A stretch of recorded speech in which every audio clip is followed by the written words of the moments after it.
Right now at 6, a driver shot by Border Patrol indicted after agents say he rammed their car in a violent confrontation. Plus, what we're looking at is direct payments from Oregon or its state agencies directly to the federal government. The financial standoff once again brewing over sanctuary cities as Oregon considers what could be a risky move. Also tonight, chaos or compromise as Portland city councilors elect a president who doesn't even want the job. This is not something that I have been seeking and is not something I am excited about.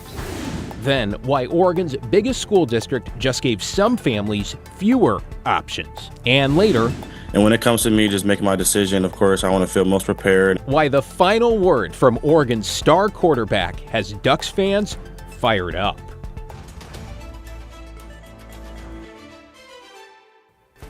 Thanks for joining us. I'm David Molko. First at 6, the driver accused of assaulting a Border Patrol agent with his car in southeast Portland last week, which led, authorities say, to both him and his passenger being shot, has now pleaded not guilty in federal court. Kyle Boshi's in the newsroom with the update. Kyle? The man was one of 2 people shot, and he pleaded not guilty during today's brief hearing.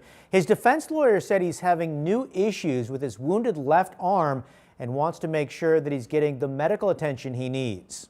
The man shot by a U.S. Border Patrol agent, Luis Nino Moncada, was back in federal court Wednesday following his indictment.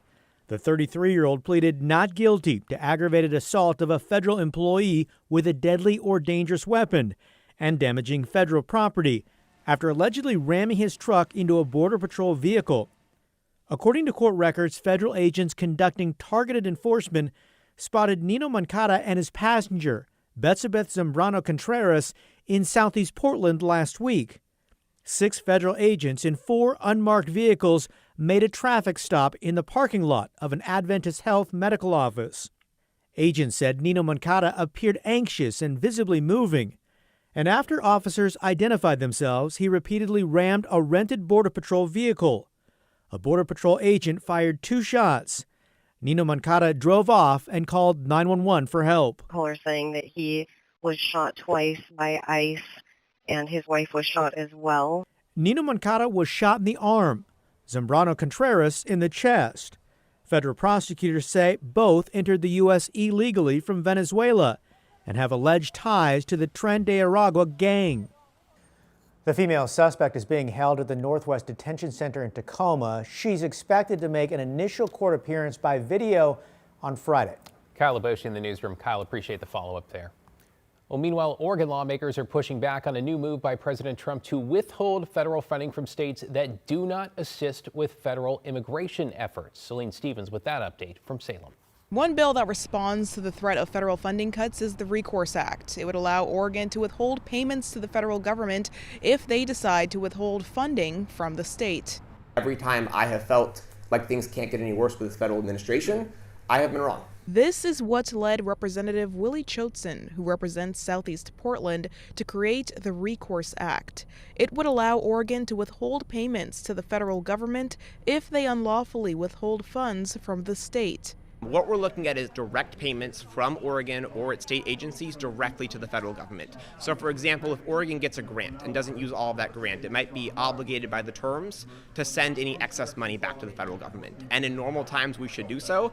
Tuesday, President Trump said starting February 1st, federal funding to sanctuary cities or states with sanctuary cities would stop. If the federal government is owing us money, we shouldn't be forced to continue to send paycheck after paycheck their way.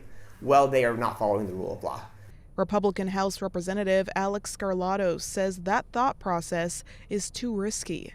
I think it's probably a bad idea. I mean, we rely on the federal government probably more than they rely on us. And at that point, again, you're flirting with a civil war, and the federal government should be able to block funding from states that don't follow federal law. Other bills to protect Oregonians were also revealed that address topics from where Oregonians' money goes to officer identification and more. These bills will be introduced in the short session that starts on February 2nd.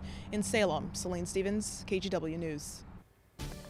To a live look now from our sky camera overlooking the state capitol, almost completely sucked in tonight by fog. You can actually see a little bit of the lights there in the distance, so it feels like it's been like this all day. Matt, quick question. How long until it clears out? You know, I think at most, David, we've got 24 hours before things begin to look like this, clear instead of foggy and cloudy and gloomy, which is what we've been dealing with in the valley, as you know, here. But up in the Cascades, it's been amazingly warm. Temperatures have climbed into the 70s in some locations. Timberline right now, even though it's still dark, they're still warmer than we are at 52 degrees. Very low humidity there. I mean, the days have just been phenomenal up in the Cascades. Look at these numbers. There was a remote weather station just east of the Mackenzie River. Hit 73 degrees. These are all generally between about 3,000 and 4,500 feet. Wanderers Peak, that's also east of Silver Falls, about 71. In the Bull Run watershed on the west side of Mount Hood, nearly 70.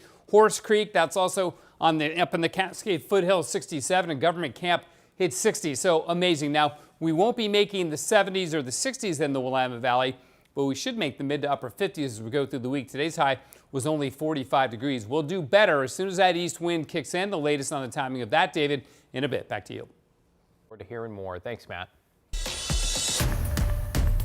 In your headlines tonight, a former Banks High School teacher was sentenced to more than 6 years in prison after pleading guilty to sex abuse. Prosecutors say 67-year-old Wyman Wayne Smith abused 2 students, initiating inappropriate relationships that escalated to sexual contact.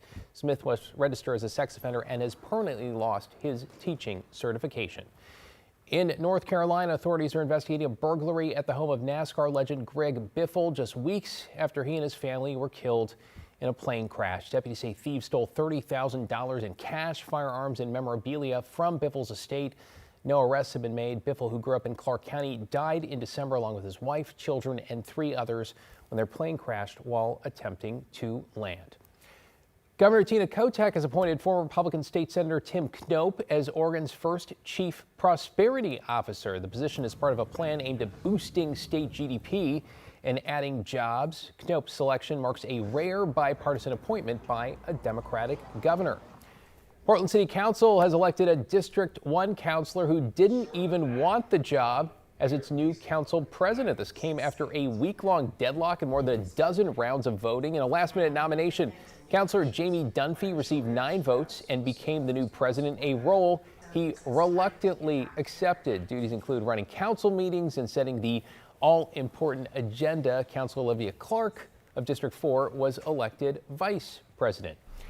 And after more than 2 decades in the Rose City, Urban Fondue and Bartini have announced they will close their doors. The side-by-side spots cited what they call a, quote, declining neighborhood environment, city taxes, and lease issues with their landlord. The restaurants, which first opened in Northwest Portland in 2003, specialize in fondue and martinis.